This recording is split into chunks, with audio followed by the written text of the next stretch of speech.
கோயம்புத்தூர் ஆட்டோக்காரன் சேனல் பட்டிருக்க நண்பர்கள் எல்லாருக்கும் வணக்கம். ஆட்டோ எடுக்கலாம்னு முடிவு பண்ணிட்டேன். ஆனால் என்ன வண்டி எப்படி எடுக்கிறதுன்னு தெரியாமல் இருக்கீங்களா? உங்களுக்கான வீடியோ தான். நண்பர்கள் எல்லாம் இப்போ எலக்ட்ரிக்கல் வெஹிக்கிள் எடுக்கிறக்க ஆரம்பிச்சிட்டாங்க. ஆனால் இல்லை, எனக்கு டீசல் வண்டி தான் வேணும், ஆனால் அதில் ஒரு பெஸ்ட்டான வண்டியாக எடுக்கணும் அப்படின்னு நீங்கள் நினச்சிங்கன்னா மேக்ஸிமம் தெரியாதவங்க என்ன சொல்லுவாங்கன்னா, லேட்டஸ்ட்டாக இப்போ BS6 வந்திருக்குல்ல அதில் எடுன்னு சொல்லுவாங்க. ஆனால் அதில் நிறைய ஃபெயிலியர் மாடல் வந்திருக்கு. அதனால் நீங்கள் வண்டி எடுக்கும்போது முன் அனுபவம் இருக்க நண்பர்கள் கிட்ட கேட்டுட்டு எந்த வண்டியா இருந்தாலும் எடுங்க. அதாவது BS6 வண்டி நிறைய நண்பர்கள் வச்சிருப்பாங்க. அவங்க கிட்ட ஒரு வார்த்தை கேளுங்க.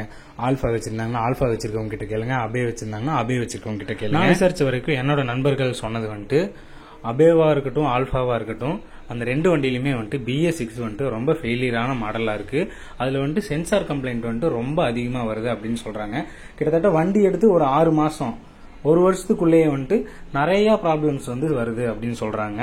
அதனால மேக்சிமம் நீங்க புது வண்டி எடுக்கணும்னு நினைக்கும் போது BS6 வண்டி உங்க ஏரியால நண்பர்கள் வச்சிருந்தாங்கன்னா அவங்க கிட்ட கேட்டு. அது மட்டும் இல்லாம கொஞ்சம் ப்ராப்ளம் இல்லாம இப்ப எந்த வண்டி ரன்னிங்ல இருக்கு, பீக்ல எந்த வண்டி இருக்குன்னு பார்க்கும்போது அபே கிளாசிக் வண்டி ஒன்னு இருக்கு. அது மட்டும் இல்லாம பஜாஜ்ல மேக்சிமா பெரிய வண்டி CNG வண்டி கொஞ்சம் ரன்னிங்ல இருக்கு. அது மட்டும் இல்லாம எலக்ட்ரிக் வண்டி நம்ம ரொம்ப கணிசமா தான் நம்ம கோயம்புத்தூருக்குள்ள பார்க்க முடியுது.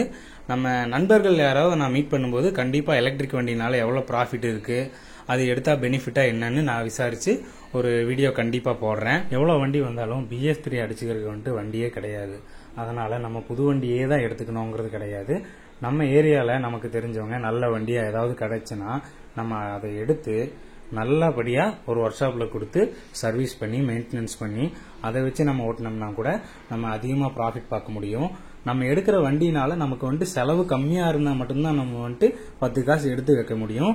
அந்த வண்டினால நமக்கு ப்ராப்ளம் வந்துட்டே இருந்துச்சுன்னா நம்மளால கண்டிப்பா வண்டிக்கு தான் செலவு பண்ண முடியுமோ தவிர நம்மளால 10 ரூபா கெயின் பண்ண முடியாது. அதனால ஒரு வண்டி எடுக்கிறதுக்கு முன்னாடி நல்லா முன் அனுபவம் உள்ள நண்பர்களை கேட்டு நல்ல வண்டியா எடுங்க. முடிஞ்ச வரைக்கும் BS6 எடுக்கிறதுக்கு முன்னாடி 4 பேர் நண்பர்கள் வச்சிருப்பாங்க இல்லைங்களா, அவங்க கிட்ட விசாரிச்சுட்டு எடுங்க.